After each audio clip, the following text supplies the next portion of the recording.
Hi, everyone. I'm Steven Sigman, And I'm Mike Massinio. and this is the weekly movie Throwdown, a discussion show where each week we talk about a film that fits into our overall monthly theme. This month, it's October, we're doing not so scary horror movies. And this week, we are talking about from 1960, William Castle's 13 Ghosts. This is a favorite of mine, so I'm very, very excited to talk about it. Before we do, though, of course, a little news to discuss. Yeah, I just had two quick things I stumbled on this week. I, quietly, they just dropped word that a new Jumanji movie is coming out, which I think I heard rumors that they were possibly looking at this, but hadn't really heard anything. It was pretty quiet until they got like the official green light, and now it already has a release date of December of 2026. I know we've discussed Jumanji before. I was bringing it up. Like I actually really liked the reboot of Jumanji, and I think the casting was really good. I just don't know if it's worth going back to the well a third time. I'm a little worried about like Jumanji a third time. So I'm going to try and reserve judgment until we actually see a trailer or something. But I feel like one Jumanji too many. So there was that. But the other thing I was reading, there's a really interesting article in the Hollywood Reporter, which I think was like the cover article this month, about Kevin Costner. Oh yeah, I saw that. Yeah, I recommend like people checking it out. I mean, even if you don't love Costner for whatever you think about him, I mean, he's pretty seminal, modern movie figure. I mean, he took a lot of big swings, put out, some pretty big movies, and everybody kind of knows him, especially even with Yellowstone. But it's just kind of a track of kind of how he's burned a lot of bridges over the years, and it's starting to bubble up like how difficult he actually is to deal with, and it gets into some stuff about the Yellowstone thing that hadn't been talked about before, like how he got into a fight on the set with some of the other actors, and just kind of where he started losing the thread over the last few years in a serious way. It's an interesting read. I wasn't aware of any of the stuff that was going on. I mean, we knew he was leaving, and we knew he's a prickly character, but yeah, it was interesting seeing it laid out in this way. So for anybody that kind of loves the behind the scenes stuff, I think it's worth a read. Did Horizon Part 2 ever come out in theaters? I was going to ask you that question. I think it's still on the shelf because I haven't seen it at all. I mean, because it would be on HBO Max as well after it came out of theaters, and I haven't seen it in either place. So I'm not really sure that it has. I kind of lost track of what was happening with it. I know the first part didn't do very well, and there were going to be 3 of them, I think, right? And sort of his difficulty was at the center of it, as I remember. Yeah, I mean, this was something that he tried to foster through and use his own money to finance. But again, he was having behind the scenes battles about it. And after the first part didn't do what it was supposed to do, I think it just put a huge stop sign in front of the rest of it. So I don't even know where it is at the moment. Did you see the first part?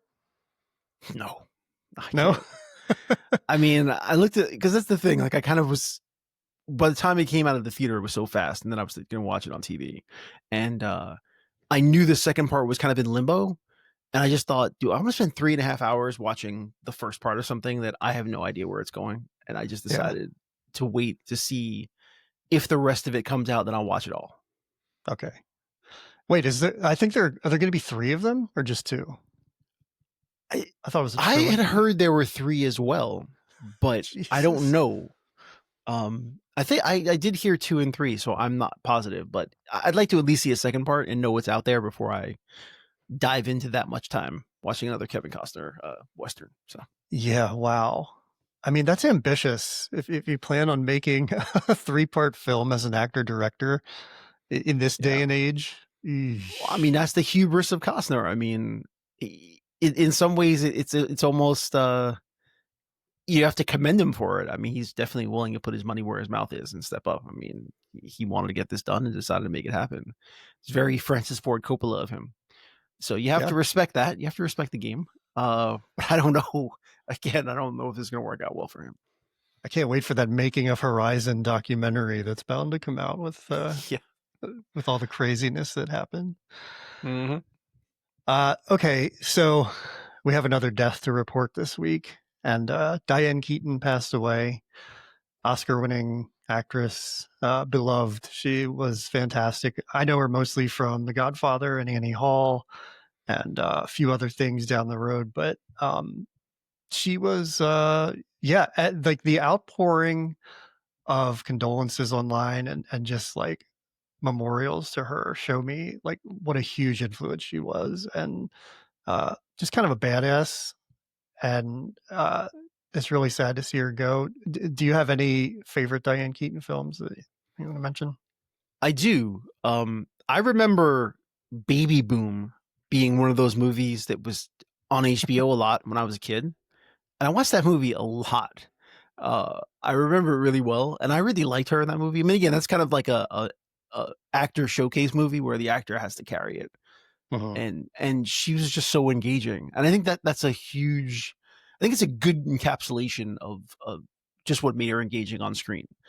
I think the interesting thing about Diane Keaton is that she was a singular person. She was a Yeah. singular actor, but she was also a singular person. She had a persona. She had a look. I mean, instantly recognizable. Warts and all. She was very much just herself. And I think that is something. I think that's why you're seeing such a great outpouring of love. I think she was just such a genuine person, Yeah. and you could feel it. It didn't just feel like there was any artifice with her. And I think that's rare nowadays, where you just have a genuine character, so to speak. And she went Right. through her whole life like that, but doing excellent work. I mean, she was great in Reds. I even liked her in Father of the Bride, which can be a thankless role. I mean, being the mother next to Steve Martin's father, which is really what the movie's about. But Yeah. she holds her own even with that. I just think that she was always a really riveting screen presence. I'm looking over her filmography, and I remember as I'm seeing it now in The Family Stone, which is Oh, right. fairly recent, 2005. I think she was really, really good in that, playing against Craig T. Nelson. I was going to say Craig Sheffer because I've been talking about him lately. But yeah, she was great. I mean, won an Oscar for Annie Hall, and nominated for I think three others. So it's just really solid at her craft and beloved. So sad to Yeah, I see her mean, go. yeah, and it has to be mentioned. Woody Allen had that run of movies, which kind of made him. But you wonder, how much she had a part in that. How much she Yeah, had to do with it. I mean, I know he wrote it, he directed this, all that, but that character, I can't imagine anyone else playing Annie Hall right. except Diane Keaton. I almost feel like it was her, that he wasn't even really writing a character, that in some ways he was just reflecting what he knew of her. Yeah, So I think you can't understate the credit she deserves for kind of making those movies with him. right. Yeah, she's going to be missed. So rest in peace, Diane Keaton. Um, there's no transition from that, but we're going to I have to mean, try unless you anyway. want to say that, I mean, she may very well be a ghost now. Yeah, I mean, I was glossing over that part in my head. Okay, so maybe she's the 14th ghost. Um, all right, let's get into talking about William Castle's 13 Ghosts.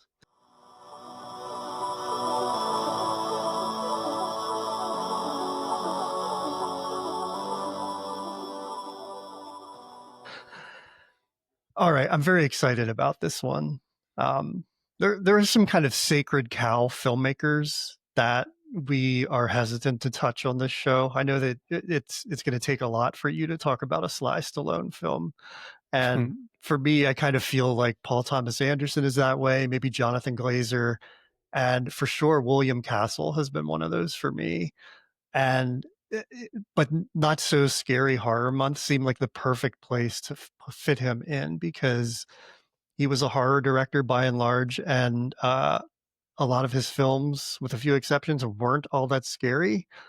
And what makes him interesting and kind of what he's known for is not the films themselves, but the gimmicks that he used to market the films and get people into the theaters. So I'm sure we'll talk about that quite a bit. But to get to today's film, 13 Ghosts, let me just give you a little synopsis of it here. It's the story of Cyrus Zorba, which is, by the way, is a fantastic name for a character. He's kind of a down on his luck museum lecturer, and he inherits a mysterious mansion from his uncle Plato, also another great name for a scientist. And his family moves in thinking their troubles are pretty much over.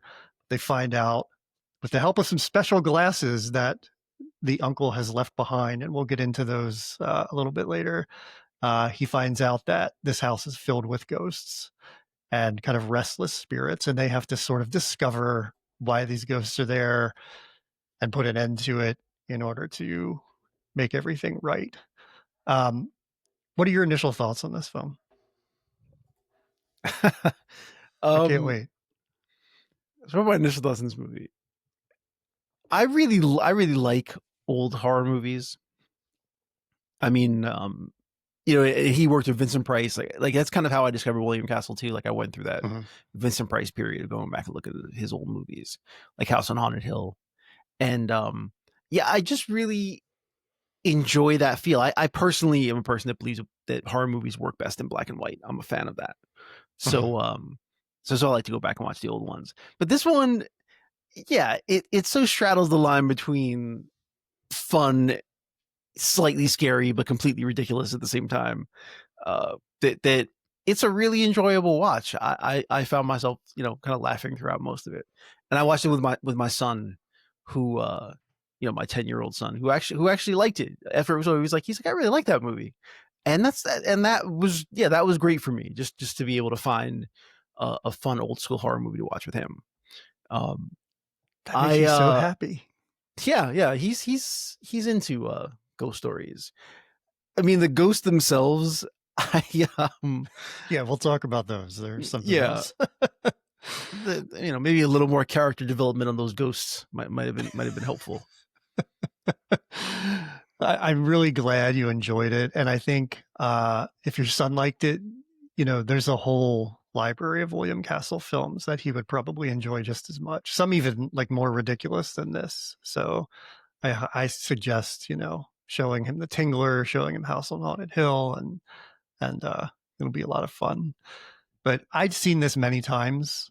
I have a Blu-ray box set of William Castle's work from Indicator, which is a UK distributor, and actually 2 volumes. They put out all of his films at Columbia in this sort of horror thing that he did, because he worked on noir and westerns primarily before going out on his own and doing things like this. But I didn't get to watch it because I'm traveling right now, as people who are watching might tell from my background. I'm in a hotel room. But what's cool is the Blu-ray that's in that box set has 4 ways you can watch this film. So it has the Emergo version, which we're going to discuss. That was the gimmick William Castle used to get people to go see this. And I guess I should just say that there's a ghost viewer that William Castle would give you when you went into the theater. It's basically 3D glasses, but you look through either the red or the blue. And if you look through the red, you'll see the ghost. If you look through the blue, you don't see the ghosts. So this version that I have has the Emergo version, the version where it's just red, so you always have the ghost viewer on in front of your eyes, and then there's a version that's blue, so you can watch it without needing a ghost viewer and not see the ghosts. And then there is just the black and white version, which is what I ended up watching this time around because I had to rent it digitally, and it was pretty great in black and white. I have to say, it was very stunning to look at. Beautifully lit. I thought it was an effective looking movie in black and white. Here's my question for you though. Was it actually fun to watch it without the ghosts? Like, to not see the ghosts? Does it work better if you don't actually see them? You still see them a little bit, but no, I mean, that's the fun of it. Like, I would love to see some kind of metric as to how many people look through the blue version during the screenings of it versus the red version, because who wants to not see a ghost? That's the whole point. So Yeah, I mean, and just watching it in black and white, it was like the thing I never thought I'd praise about a William Castle movie is William Castle. Outside of the gimmick as a director, I thought, well, whatever. I mean, these are pretty like run of the mill films, but in seeing it without the gimmick this time, uh, just it's beautifully made. Like I said, well lit. I mean, there's some incredible shots. You can see sort of the Hitchcock influence, and to think about like the intensity of the production that there must have been to create like the red and the blue tint on everything. So yeah, I mean it's he really impressed me this time around as I thought about it more as a director, which I've never I've never really thought about in the past. So that's pretty cool. Yeah, I mean, at this point, if you think about it, he was very well down the line of films. I mean, he made dozens and dozens of films up to this point. So Yeah. you have to assume he gained some skill by this point and put a movie together. And you can see that. It's definitely the work of someone who is sure of what they're doing. I mean, he very much always had a vision of what he wanted to do. And at Yeah. this point, it's almost secondhand to him how this movie unfolds. And it has to be said, it's a very, very simple movie. I mean, in a Absolutely. way, even for the 60s, it's like a throwback movie to like the 30s. Just a very simplistic Hmm. ghost story with a gimmick. Yeah, and that's kind of like the brilliance of it, I think, is it's able to take that very simple story. And this was kind of a theme around the time. There were a lot more sort of haunted house ghost stories coming, I think, in a post-war era, because there was a lot of like paranoia and a lot of, especially in the 50s. There's a great book about this by Jay Hoberman called Army of Phantoms that looks at what technology represents in like all the sci-fi that kind of boomed in the 50s. Mm. And it's like fear of xenophobia and fear of the unknown, and like nuclear fears, and you see a lot of that in this film actually. So for as simple as it is, I think there are some pretty lofty themes in it that might even go unnoticed if you don't put it in the context of the time. And I kind of love that about it. I mean, it's a little more complex at its core than most people might think it is, and that's another reason why I love it. But you take those kind of themes of like security and like that fear of the unknown I said, and throw these ghosts on top of it in this weird way, and it makes it very interesting. I mean, I in looking at it with a critical eye this time, even after seeing it multiple times, I've kind of fell in love with it, which I'm very happy about. Yeah, I mean, you use the word security, and I think that is the simple part of the movie that makes it work because it is security, but in both ways. So what you have is a financially insecure family.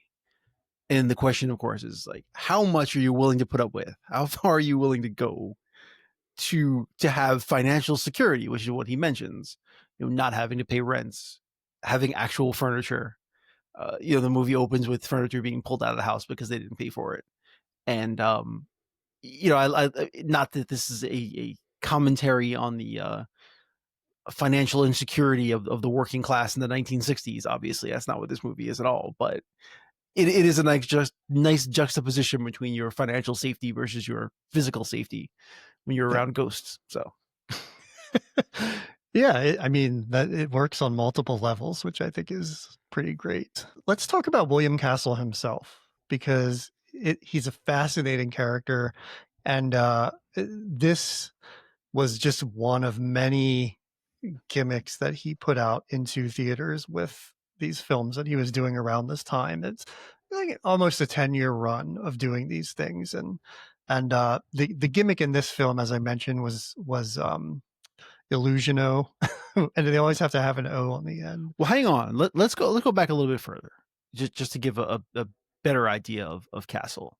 Sure. So he basically dropped out of high school at 15 to work on stages, and he got and I think there was Dracula. He saw Dracula on stage and became Hmm. obsessed with it, and ended up like talking with Bela Lugosi, who got him a job like working on sets or something on a traveling stage show production. And so he quit school and he was doing that. And so this is very much a person who just loved the work and found a way to be working in this business his whole life without any formal education, without any uh, training, so to speak. Like he just learned on the job, worked his way up. But it's kind of fascinating all the people he ends up being in contact with, or the people that he Yeah. inspires.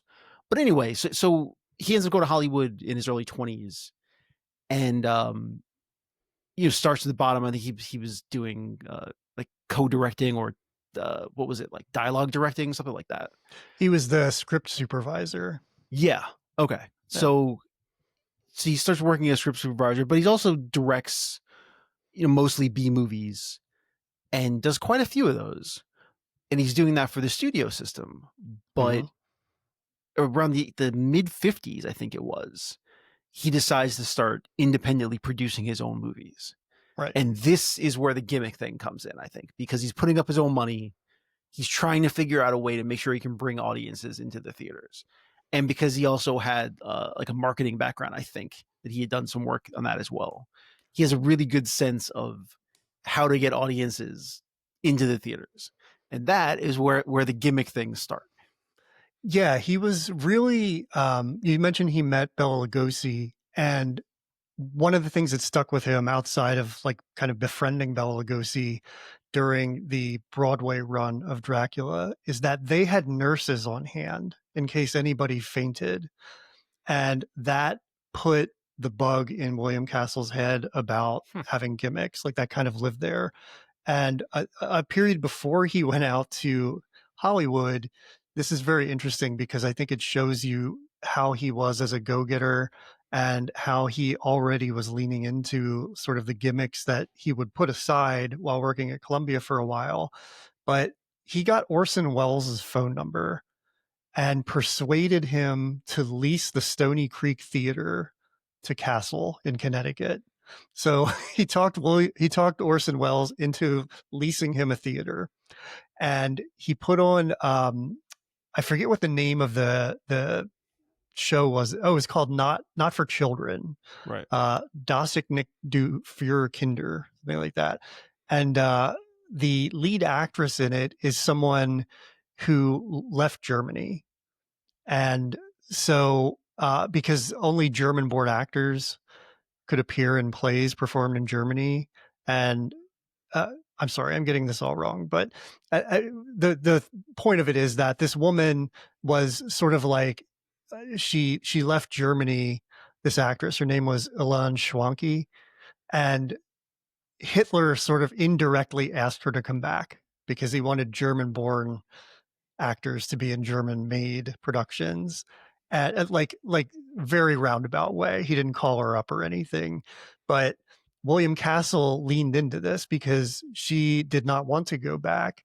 So what he did is the opening night or the night before the play was set to open, he covered his theater in swastikas.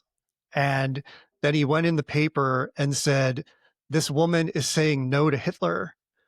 And that got people into the theater because this is a time when, Germany was a threat. And so it really just made everybody want to come because he had done this. It reminds me a lot of Morton Downey Jr. with the swastikas. Remember that? Right. That's a blast in the past, but most people do not remember Morton Downey Jr. Wow. Yeah. But it was that was the first gimmick that he had. And then when he got to Hollywood, he had no real way to do that anyway because he was working on studio films that were assigned to him in that system. Right. So once he was able to go out on his own, he brought the gimmick thing back. But you mentioned Orson Welles, and I think this speaks to who William Castle was. That he was pretty well liked because, I mean, he talked his way into getting Orson Welles' theater all the way back in the 30s. Yeah. But then he ends up like co-producing and even like directing second unit on The Lady from Shanghai in the late 40s. So, Orson Welles must have liked him and brought him in at that point, even to help work with him in a movie later down the road. I think that's fascinating too. Well, the story that William Castle tells in his biography, which is called "I'm Going to Scare the Pants Off America," and who knows how much of it is true and how much isn't, but he found The Lady of Shanghai as a galley and took it to Orson Welles. And Orson said, let's go to the studio together with this and we'll co-produce it or co-direct it or whatever. But Castle wanted to direct it. And then Wells just threw him under the bus and was talking to the studio and said he noticed Lady from Shanghai on his bookshelf during the conversation and thought, well, that's a good film to make. So he got screwed kind of by Orson Welles out of making it. Whoops. I take it back. Yeah. That says a lot more, right? Knowing what we know. Yeah. that sounds pretty true. But he did still throw a bone to Castle in letting him be involved in it. And, you know, it's really interesting. And part of what I find fascinating about Castle is that this is kind of his legacy. Like, he would find interesting properties, but he would either get screwed over or, as would come later, he would have a reputation of being a not serious director. And so, like, he found Rosemary's Baby and wanted to direct it. Like, he really leaned heavily into directing it. I think he mortgaged his house to buy the rights. And the studio just saw him as the guy who did like The Tingler and made seats vibrate. So they didn't want him to be any part of it. He did end up producing it, but they gave it to Roman Polanski, which was the right move. I mean, that's one of my favorite films. And I can't imagine what a William Castle version of that would have been. So that's kind of where he ends up. Yeah, I mean, he wanted to make it. It wasn't like he was going to make it a gimmicky movie. So, right. Yeah, I mean, you live by. It's kind of a double-edged sword. I mean, all those gimmicks kind of helped put him on the map and made him a singular figure in Hollywood. But it also burned him because no one would take him seriously to do any work down the road. So, and that was a real burden to him. He really wanted to be a serious director. That was kind of what he longed for. And in the 70s, he sort of got a chance. He made a movie called Bug, which was more of like a sci-fi sort of exploitation film with roaches, and he did have a gimmick for that. But he also wanted to he made a movie called Shanks, which was starring Marcel Marceau, and it was like this big deal because this was an opportunity for him to direct a serious film, and he had Marcel Marceau attached, and it just flopped. And I believe that was his last film, or unless Bug was his last film, I don't remember. But he really died trying to be taken seriously, and it never came to that for him, unfortunately. But he did leave us this legacy. Yeah. So let's go back to when things were better. So this was like the I think starting with Macabre. That was like the first. That was the first one that he made of these self-produced movies. So this was what, like the fourth or fifth one in that. He was kind of on he came out of the gate strong. He made like 4 or 5 pretty good movies. Yeah. There's this one, there's The Tingler, there was House on Haunted Hill, which is actually the first Castle movie I ever saw. I actually remember watching House on Haunted Hill years ago. It's his most famous. Yeah. All great. And many of them starring Vincent Price. Right. Yeah. Which was amazing in itself. I mean, he was able to take Vincent Price and put him in something like Vincent Price was not Vincent Price necessarily at that point. So William Castle is like the John Ford to Vincent Price's John Wayne. I mean, he invented almost the idea of Vincent Price that we know now. Yeah. And they had a great working relationship and put out a handful of really good films. But you mentioned House on Haunted Hill, and that's kind of where the gimmicks began. I mean, Macabre. Is it pronounced Macabre? Sorry, I don't know.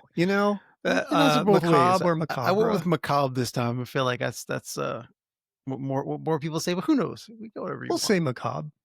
That was inspired by Diabolique, and that's actually where he started with the gimmicks, because he offered up a life insurance policy right to people who actually backed by Lloyd's of London. He took a $1,000 insurance policy in every theater goer, like every person that bought a ticket, I think, something like that. It's fun. And they had to die from fright, and they couldn't have a pre-existing condition. So I don't think anybody actually cashed in on this insurance policy, but that was sort of the start of it, and really sets the pace for William Castle and for gimmicks. I mean, he wasn't the first to do these kinds of things, obviously, because he picked up the idea from Dracula, but he's really the guy who became known for it. And it would inspire a lot of people, like Hitchcock, even with Psycho, uh, would put the thing on it where you couldn't be in after it started. There was like a clock, showing on the wall outside. And Yeah, that was something I didn't know till I started doing a little more looking into this. How much Castle had kind of influenced the idea of Psycho and how that was all done. yeah, So yeah, Macabre in particular is very much influential to Psycho, and they sort of had like a one-sided rivalry where William Castle really wanted to elevate his stuff to the Hitchcock level. Hitchcock appreciated him, but he didn't feel like he was any kind of threat or a rival even. So it was very one-sided, but yeah. that's sort of the aim Castle had the whole time. And just with the gimmicks, I don't know if you can ever get there, but I think you see a lot of Hitchcock in 13 Ghosts. I mean, like the camera shots, the way it looks, I think, you can see the influence there. And that's great. That kind of carries throughout his films. So you can really see what he was aspiring to and borrowing from. And yeah, I think it makes these films better in retrospect. If you look at them, putting the gimmicks aside, I think people kind of sleep on how good William Castle was. I know I Yeah, do. I agree with that because having only watched them at home video, and some of these not even aware that there were gimmicks when they first came out. Just sitting with them watching those movies, I think they hold up pretty well as far as those old school horror movies go. So, Yeah. again, you live by your gimmick and die by it. I think that you get distracted by the movie itself, and you can watch it now for what it is, and it's Yeah. a fun B movie, which is all you can ask for. I Did do. you? Oh, go ahead. I was just going to ask if you saw it only in the black and white version, like I did this I time. did. I only saw it in black and white. Okay, gotcha. Well, that would be like your son would probably love it even more if he got to watch it with a ghost viewer, right? I probably, and I didn't know this, that there's the 2001 DVD release, I think it was, or 2021. I remember when it came out, but they actually brought it back and gave you the viewer. They included it in the DVD package. You can watch it that way, and that's pretty fun. Yeah. If I would have known that, I may have picked that one up. That's pretty cool. I've been trying to find an old school ghost viewer for a long time on eBay, and I never see it. I do see the one that comes with that Blu-ray, but I never see the original one. And that's the thing too, is he would always make a little introduction to his films and show you what the gimmick is, and you see the ghost viewer. Did you watch that on YouTube or anything for this? I did actually, and I think that I'm trying to think of the timeline, but I feel like Hitchcock may have taken that from him as well. Because think about it, then when he goes after Hitchcock Presents, he does the introduction to all of his stuff, which feels a little bit like he may have taken that from Castle too. Mm-hmm. Yeah, and Castle definitely borrowed. I mean, it was kind of the back and forth thing, I guess. So it's very cool. I mean, you have two very different directors, and they're kind of at least one of them is trying to be like the other one, and just it's a lot of fun. I mean, I'm always reading about this time and William Castle because he's one of my favorites. So I love hearing about it. The cast in this film is pretty much just a bunch of working actors. Nothing really jumps out at me. Like they all have 13 Ghosts in their top 4 on IMDb, with one exception, which is Margaret Hamilton, of course. Right. Really and great that to see is, her. I kind of love that. That's a bit of inspired casting, of course, because they introduce her, the kid calling her a witch. But here's the thing that everyone has to remember: that this came out in '60. At this period of time, The Wizard of Oz was not like we get the joke now. Like, it's much funnier to us now than it was even then, because Wizard of Oz came out in '39. As we've said before, it wasn't a huge success. It wasn't, hugely popular. It did okay. Right. And it didn't start showing on TV. I think it was like 56 or 57. So this was early on as to when they started showing Wizard of Oz on TV, which is really what made it the classic it ends up becoming. People start watching it on TV and it takes on a life of its own and becomes a huge thing. But this is early on in that too. So in '60, not a lot of people would have cared particularly that she was the Wicked Witch of the West in the Wizard of Oz. Yeah. It wouldn't even have registered with a lot of people. So it's much more amusing to us down the road now than it would have been then. But obviously Castle knew it.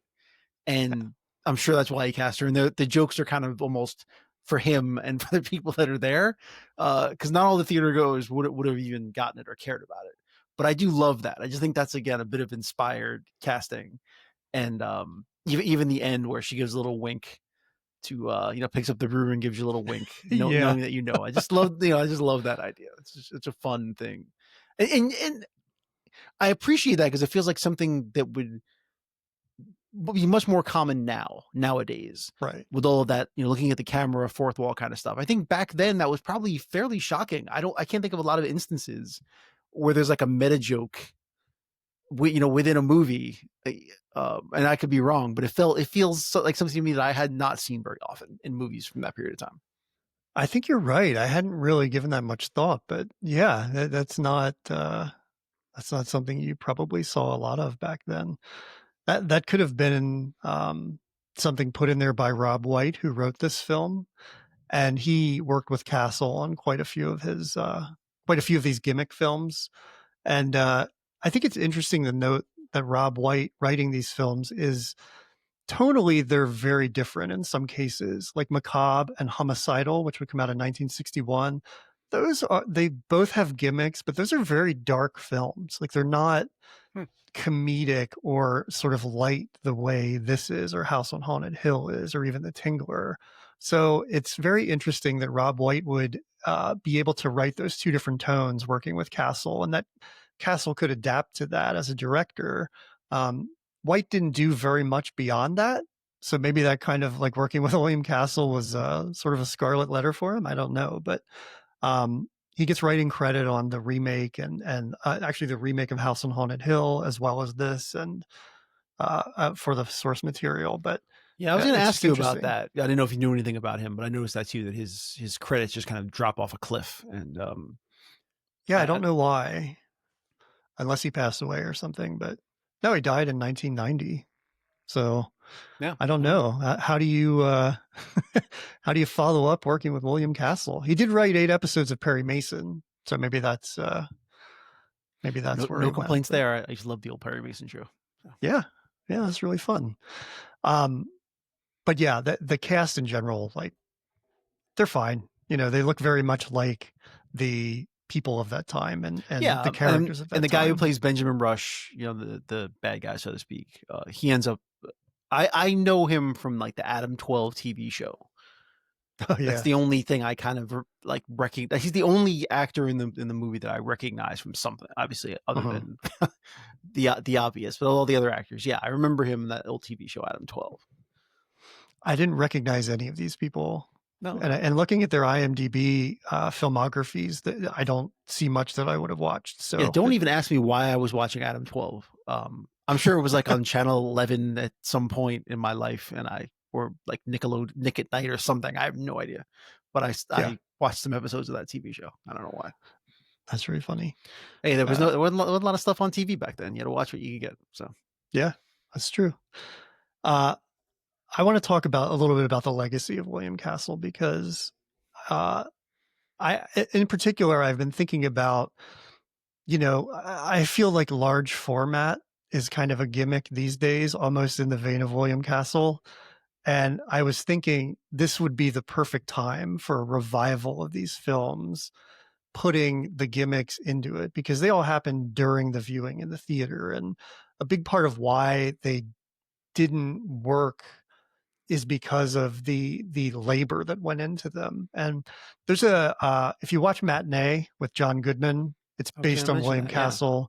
Yeah. And there's, you can see him having to go theater to theater to set up these gimmicks. And so something like 13 Ghosts, there was the ghost viewing, at the opening, and then maybe like a week or two down the road. But then eventually, like, the red and blue tint is replaced because it's just too much work. And for some of his other gimmicks, like the Tingler, he installed these little buzzers under the seats, and he would have to write a whole manual for each theater to know the proper instructions for installing it, because he couldn't go like theater to theater to do it. But that is kind of the thing that like makes these almost elusive, in that you hear about them, but not too many people actually got to experience them. And I think there must be an easier way to do it today where people can get involved. Well, I was gonna say, which was the one with the skeleton that's floated through the theater at the That end? was House on Haunted Hill, Emergo. So that I could see you trying to do that now, and basically Yeah. doing it with projectors, where you could project some pretty scary ghost stuff, Ooh. using lights into the theater itself. I think that would be Yeah. very effective if you do that at the right Yeah. time. It would be much easier than using a physical skeleton, which And which they, that was one of the ones where I saw they did kind of lean into taking it theater to theater. And in some cases, like for people who don't know, there's a scene at the end of House of Haunted Hill where a skeleton comes out of a vat of acid and moves around. And Castle's gimmick was called Emergo. And basically the projectionist had to pull a pulley that ran an inflatable skeleton over the crowd. And basically what happened is kids would throw things at it and try to knock it off of the line. But I've seen like real, like, very lifelike looking skeletons, and I've seen inflatable skeletons. So there wasn't a lot of consistency to that, but that would be very interesting today. I think you could do a lot of really cool things.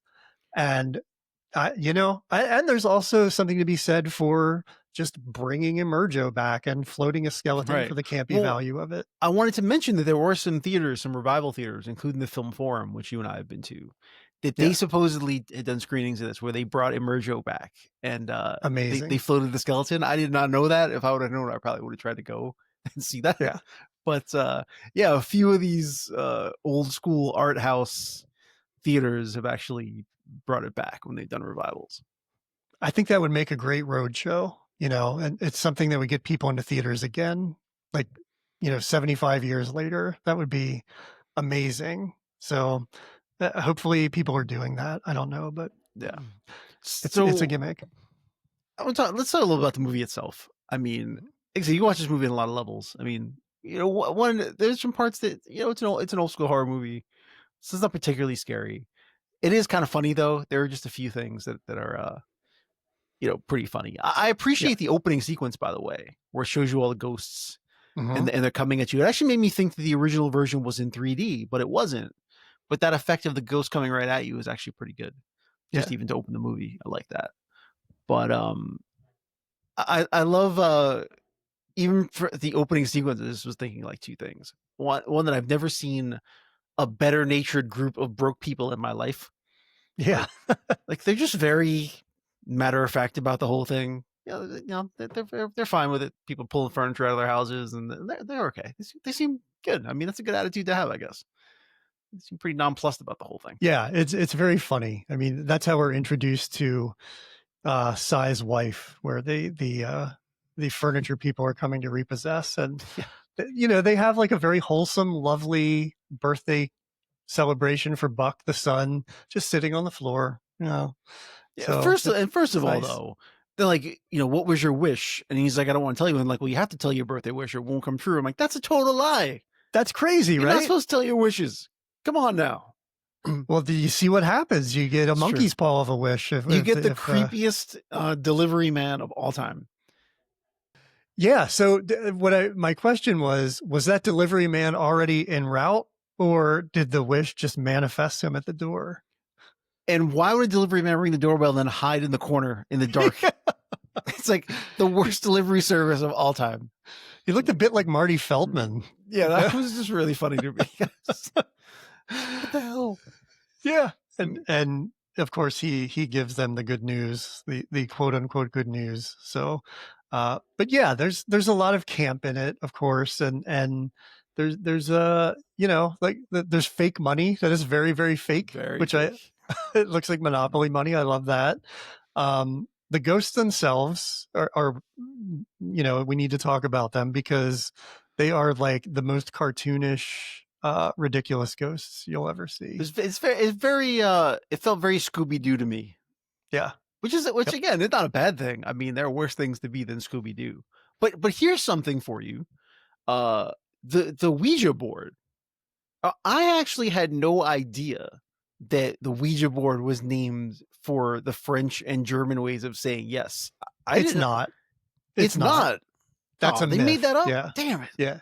Well, that's like a common myth, but what it really is the inventor of it. It's called a talking board, and his wife was using it and asked it to name itself, and those are the letters it pointed to, Ouija. Really? So yeah, so it's it makes sense, we and ya, but why would it be yes and yes? It shouldn't I be feel like lied to. I was pretty pumped when I saw that. I was like, oh, look at me learning yeah. something new about the occult. I didn't know that. Yeah. Yeah. I had to double check that because I had known that wasn't quite the case, but I wasn't sure. So yeah, but it's a fun, little anecdote about it. So And that's a great example too of I mean, classic horror movie protagonists that are just kind of oblivious to things. Like if I'm in a house and the pointer of a Ouija board starts floating in the air, it's like I'm pretty sure I'm going to leave. But he's like, oh, it's nothing. Don't worry about it.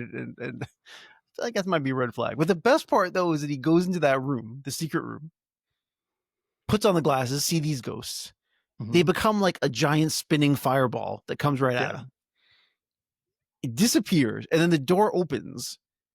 And he doesn't run out of the door. He walks back into the room and grabs the book in a super calm manner. That's my favorite part. That he does it cool. Like he's not in a rush. It's the most nonplussed reaction to being scared out of your pants I've ever seen in my life. The fact that they're like 2 days into living in this house and all of them can go to bed and actually sleep blows my mind. Right. Like they show all of them just having a nice dream. Meanwhile, like Ken, the lawyer, comes out of the shadows, and I thought, gosh, I would kill to have that kind of a night's sleep, and they're doing it under duress like this. Pretty amazing. That is true. But the ghosts themselves are really so comical. I mean, one is a lion. It's just a lion. It is. It is a lion. And the chef has the biggest handlebar mustache you'll ever see. At least now we know where the Swedish chef inspiration came from, I guess. That must be that. And the rest look like Planet of the Apes, basically. I was trying to figure out with the lion, which I love, by the way, with the lion tamer, is he looking for his head? Is that why he keeps sticking his head, like his non-head, back in the lion's mouth? He's putting his stump like near that. I'm like, is he trying to find his head in the mouth? Like, I don't know what he's doing there. But I also love, by the way, that the lion smacks him in the face. Yeah. which just made me laugh. I don't know how they filmed that exactly, but that was pretty funny. I don't know, but they did have a real lion, and I got the impression that it's Shadrach was the name of the lion tamer, and I got the impression that he still believed his head was on his shoulders. And so he wanted Buck to watch him put his head in the lion's mouth as part of his act. Okay. But then the lion just bites on his stubby neck. Exactly. It's pretty funny. Yeah. So the ghosts were interesting, but not necessarily frightening in any way. Yeah. I can't figure out the torso-less arms chopping off the head with no body. Yeah. It's best not to I feel like we could have done some better than that. We could have done a better one than that, I think. Yeah, one is just a head, one is a skeleton, and there's a lot of fire. Like they all catch fire at some point. So, and the other thing, he touches the book and it burns a 13 into his hand. I'm like, you know what? Yeah, I'm gonna go. I'm just gonna go. I'm all right. Yeah, you don't want to stay in the house when you're branded. Even that, his reaction just like, ouch, and then he walks out. Like that seems like a very understated reaction to what's happening here. Now, was that marking him to become the 13th ghost? Or is that just like the logo of the ghosts? I was going to ask you that question. I don't know. And why did it, and why was that the only sequence where anyone was talking? And they kept saying 13. Yeah, I don't know. Maybe we don't want to examine some of the sorry. details, I'm definitely diving too deep into this. The thing that puzzled me, and this is ridiculous, and maybe I'm in the wrong for thinking this is unusual, the portrait of the uncle that was over the fireplace had glass in it, but it was like an oil painting. I've never seen an oil painting with glass. That's a good point. And you see their reflection in it when they're looking at it, and then it falls down and shatters. So I maybe there was glass for those two effects throughout the film, but I've never seen an oil painting with glass on it before. I couldn't go with the fact that the portrait looked like the Penguin from Batman. It looked like Oswald Cobblepot, but Yeah, yeah. I would like to think, Burgess Meredith could have been cast in this as the uncle, but it's good to talk about the legacy of William Castle and of this film because this was remade in 2001, I believe, very much of its time, 2001. yeah, Did you watch it? Yes, I did. And I think every time we do stuff like this, I know we sound like old men. We talk about the old movies being better, even though we weren't even alive when they were made. But I mean, this is a really good example of like what the difference is between an old school horror movie, what the expectations are versus a new one. I mean, the new one is just loud and just over the top in terms of its effects. Like everything is just more than it needs to be. I just felt assaulted by the remake. And Matthew Lillard, I don't know what kind of direction they were giving him. I don't know what the hell kind of movie he's in, but he is like dialed up to a 12. He is undirectable. I mean, That's what it you is get. just a lot going on there. It's so much to deal with. And again, the cast is decent because Lillard has some pretty good parts, and Tony Shalhoub, for God's sakes, is in it. And you'd think you'd get something, but it's really hard to watch.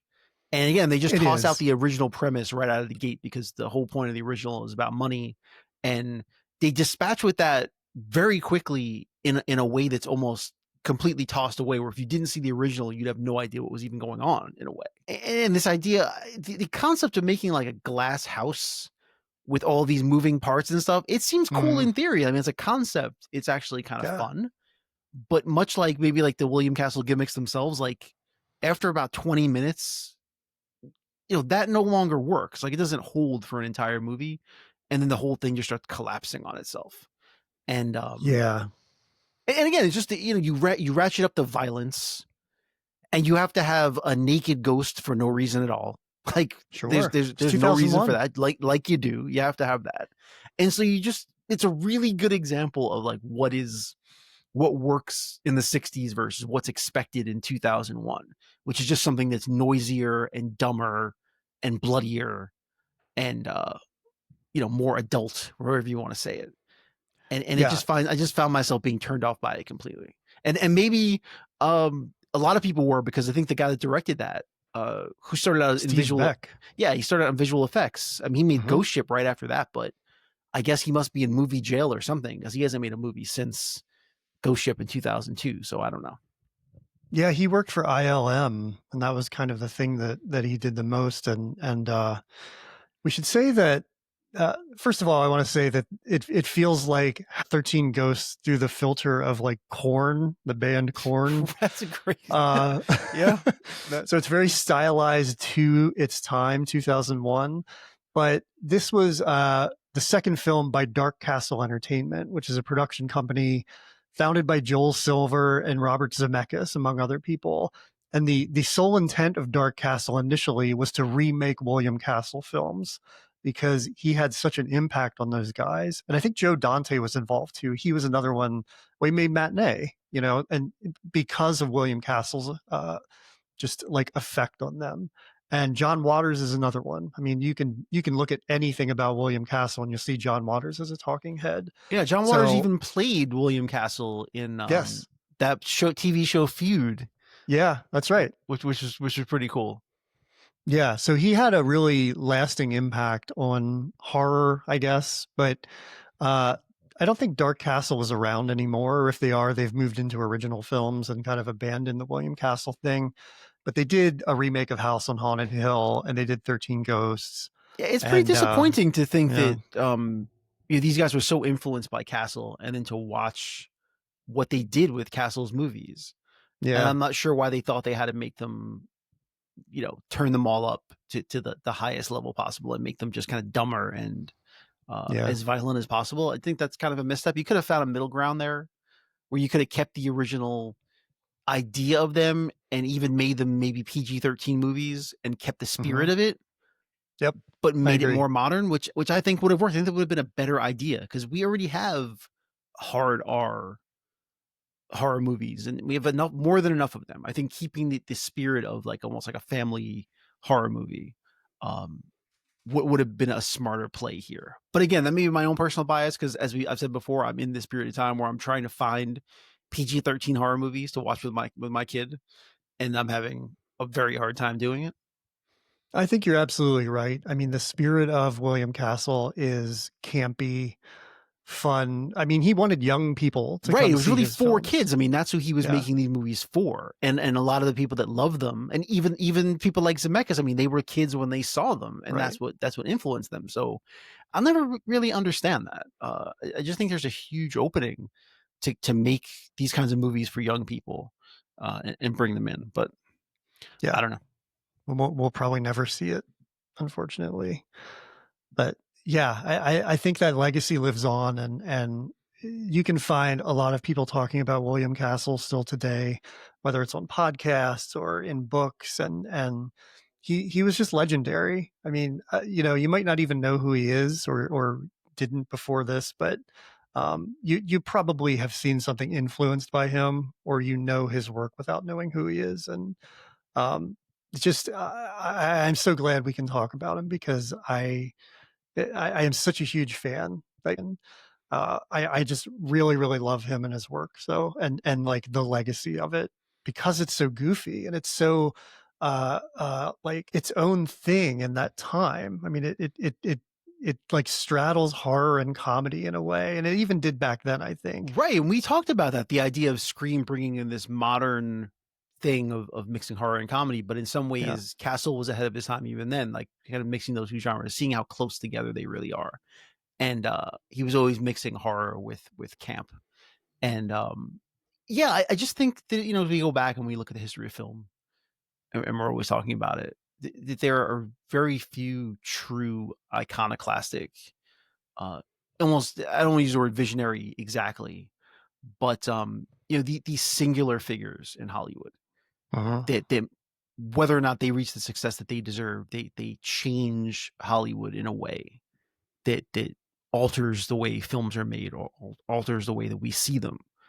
And Castle was very much one of those people. He did it in a small way. I mean, he made B movies, but he very much was a hugely influential figure on many people who love movies and people that ended up making films.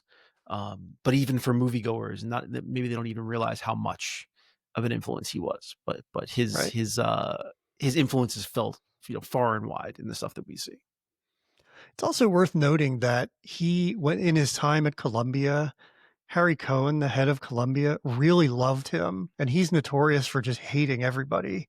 But for some reason, he really loved William Castle because of his salesmanship, I think, and he gave him a lot of opportunities. So I think he owes a lot to Harry Cohen that sort of put him in a headspace where he would be inspired to go out on his own because a lot of the stuff he did there before things like The Tingler and Macabre are westerns and noirs, like I mentioned, and that just wasn't his wheelhouse, even though he did a good job at them. So I think without Harry Cohn's in influence and support, we might not have had him, and we might not have had a lot of the things that we were talking about beyond William Castle. So just kind of interesting how that works when somebody who doesn't like anybody likes William Castle and sort of gives him a leg up.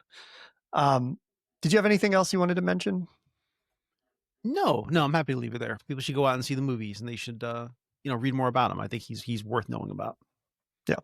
I want to tell you the Rotten Tomatoes scores because it's like mind blowing how low they are. It truly like hurts my heart.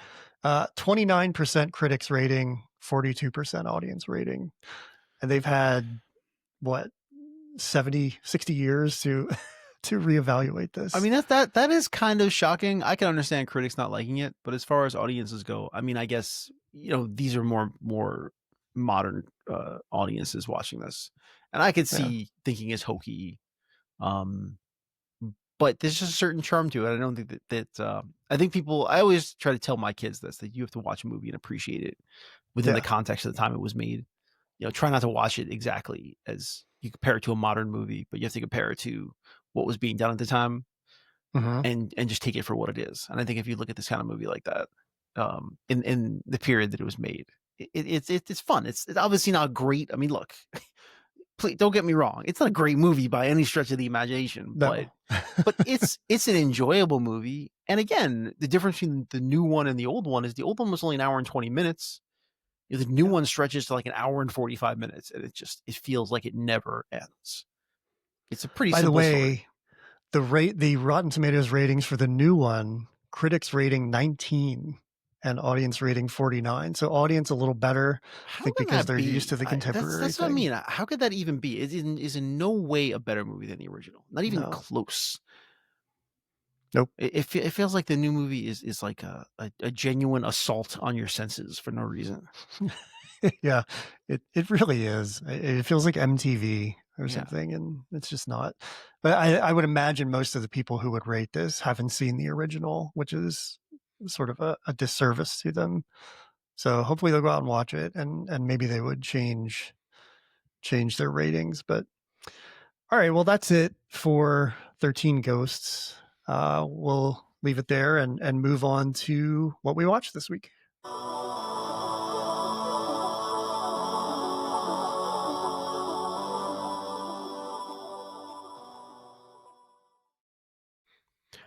I watched quite a few things this week. Oh, good, because I Uh, didn't watch anything. so what's that new movie, the Woman in Cabin 10 with Keira Knightley? Oh, I And don't even know about that. yeah, it just came out on Netflix.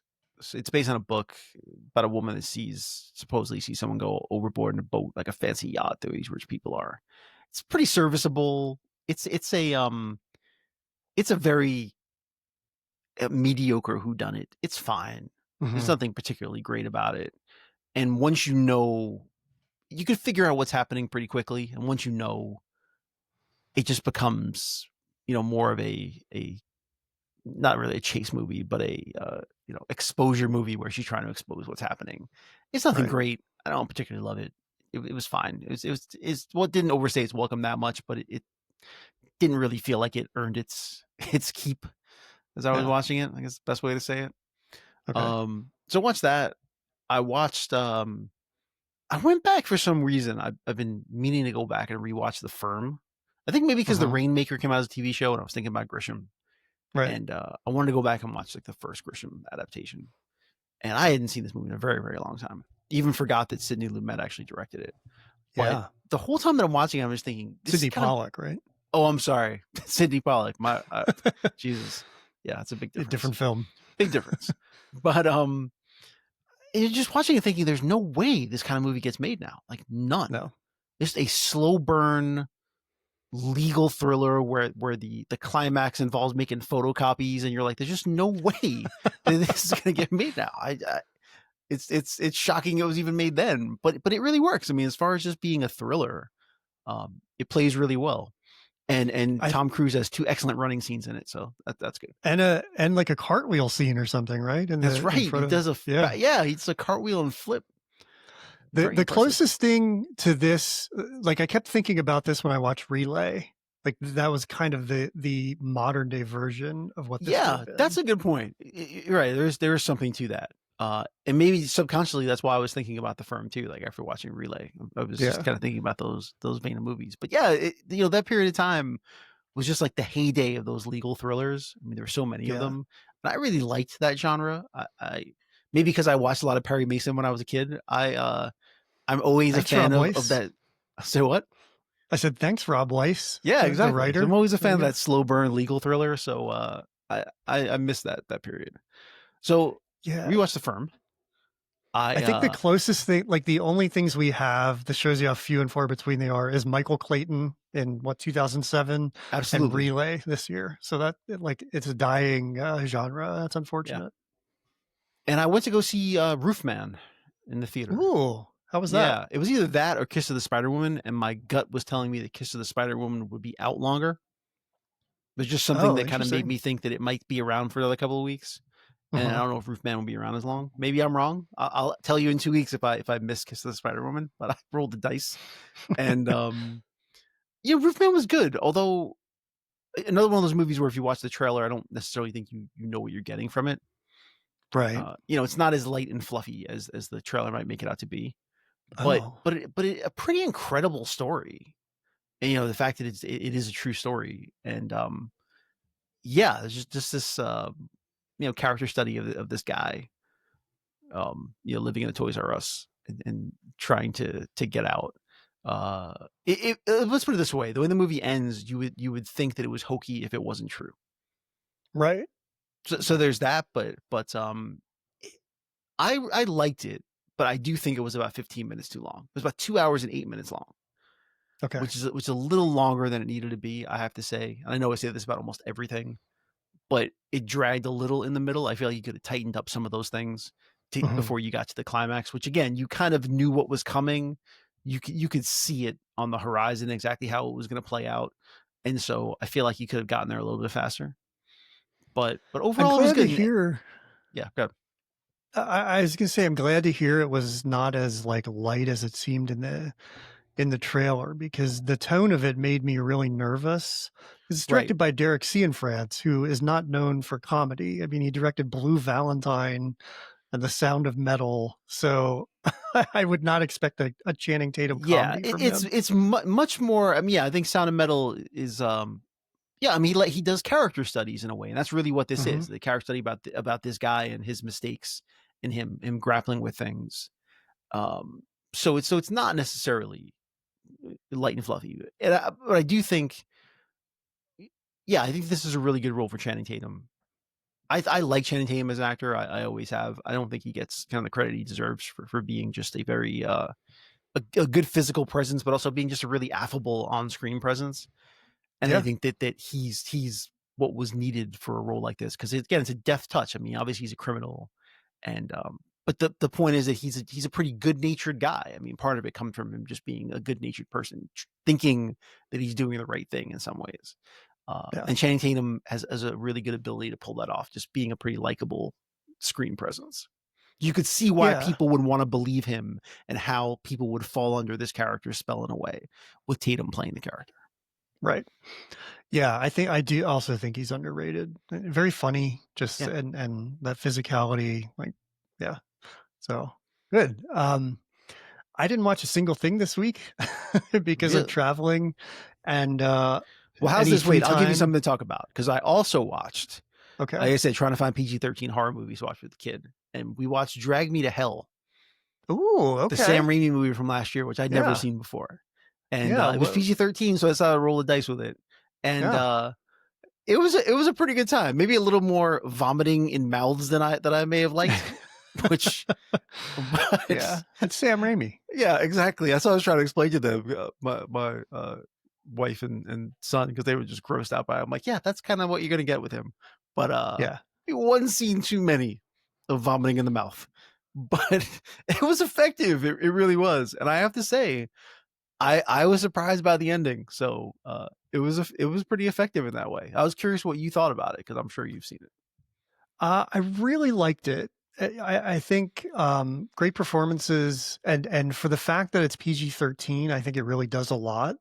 It kind of borders on like what an R-rated movie would have, without getting that R rating. And there's like the gross out stuff, and there's like a is it a gypsy that she hits and or comes across, and it's a lot of fun. Justin Long's in it, so Yeah. it's like goofy, and yeah, I think it just has like a tonally, it has a broad spectrum of tones in And the again, best way speaking, possible. yeah, because we were just speaking of Castle. I mean, Sam Raimi does a really good job of that as well. Yep. Where if you ratchet up the horror almost to ridiculous levels, it becomes camp. Yeah. And Raimi has a good job of that. Like the whole sequence in the car when she hits the woman in the head with the stapler and all of those things. It's like, yeah, he's really good at walking that line between scary and outlandish and kind of funny, and then you're laughing in spite yourself because it's just gross. And yeah, Yeah, that's a I Raimi really special. enjoyed it. Mhm. Yeah, that's everything Sam Raimi does. It's so perfect. Alison Lohman is the lead in it, and I don't know her from much else beyond it, but other than Matchstick Men. I remember her in that. Which is a movie I love. I would maybe we'll figure out a way to revisit that movie. I think it's a highly underrated movie. I'm going to brag a little bit. I'm looking at her filmography, and she was in Big Fish. And we had dinner with Daniel Wallace this week, the author of the book Big Fish, Oh, which no was way. very cool. So, yeah, that's a neat She coincidence. has some good movies. Big Fish is another of my favorites. It's amazing. Yeah. Yeah. Beautiful film. Oh, she was in Gamer with our man Gerard Butler. So that's worth revisiting for sure. I did not see that. So it's fair. Yeah. So, all right. Well, that's it for another episode. And, this was a lot of fun to talk about. I really enjoyed William Castle. Did you got this from the library? I did. Okay. Good. Blu-ray or DVD? No, it was DVD. Okay, good. There are many versions of this out there, actually. So find it however you wish to watch it. And that's it. Next week, we're going to come back possibly with another 2 versions of a film that we'll discuss. We're going to talk about Invasion of the Body Snatchers, specifically the 1978 version directed by Philip Kaufman. But there's a version from, I think, 1956 that 56, kind of the original. Yep. fits in a little bit with the stuff we talked about with William Castle. So I think it'll be interesting to sort of tie them together. So, be sure to come back and join us for that. And we'll see you then. So long.